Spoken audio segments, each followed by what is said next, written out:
কেমন আছো বন্ধুরা? একটা ফুলকপি আর পেঁপে দিয়ে এমন রেস্টুরেন্ট স্টাইলে একটা ডিশ তৈরি করে ফেললাম, দারুণ সুন্দর খেতে হয়েছে।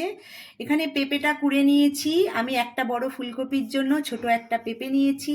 নিয়েছি চালমগজ, কাজু, রসুন, গোটা গরম মশলা, আর নিয়েছি অল্প করে জায়ফল আর জয়িত্রী।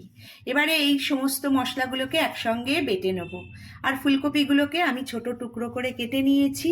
ফুলকপি ভাপিয়ে নেওয়ার দরকার নেই, এরকম কাঁচা ফুলকপিতেই, এখন তো শীতের ফুলকপি ভীষণ নরম হয়।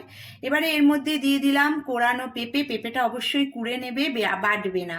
এবার দিয়ে দিলাম বেটে রাখা মশলা, দিলাম পরিমাণ মতো নুন, কাশ্মীরি লঙ্কা গুঁড়ো আর শুকনো লঙ্কা গুঁড়ো। এবার ভালো করে এটা মেখে নেবো। এবার যেটুকু মশলা ধোয়া জল আছে ওইটুকুই দিয়ে দেবো, আর কোনো জল দেওয়ার দরকার নেই। এটা মেখে প্রায় আমি 1 ঘন্টা মতো ম্যারিনেশন করে রেখে দেবো। এটা ঢাকা দিয়ে রেখে দিয়েছিলাম। এদিকে তেল গরম হয়ে গেছে, সাদা তেলেই এটা করব। আর দিলাম পরিমাণ মতো ঘি।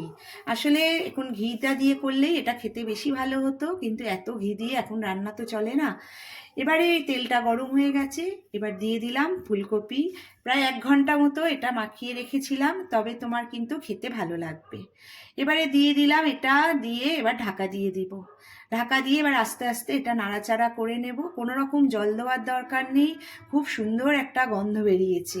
ব্যাস তৈরি হয়ে গেল। এটা যখনই তেল ছাড়তে শুরু করবে আর ফুলকপিগুলো দেখো সেদ্ধ হয়েও গেছে, এবার নামিয়ে নেব। একটুখানি ওপর থেকে দিয়ে দেবো কেওড়া জল আর গোলাপ জল। পুরো একদম দারুণ সুন্দর ফুলকপির চাপের মতো খেতে হয়ে গেছে। এবার নামিয়ে নিলেই লুচি, পরোটা, ভাত, যে কোনো একটা পোলাও, যা খুশির সঙ্গে এটা খাওয়া যায়। ভীষণই ভালো লাগলো আমার, তোমাদের সাথে শেয়ার করলাম। তোমাদের কেমন লাগলো বন্ধুরা ফুলকপির নতুন একটা ডিশ?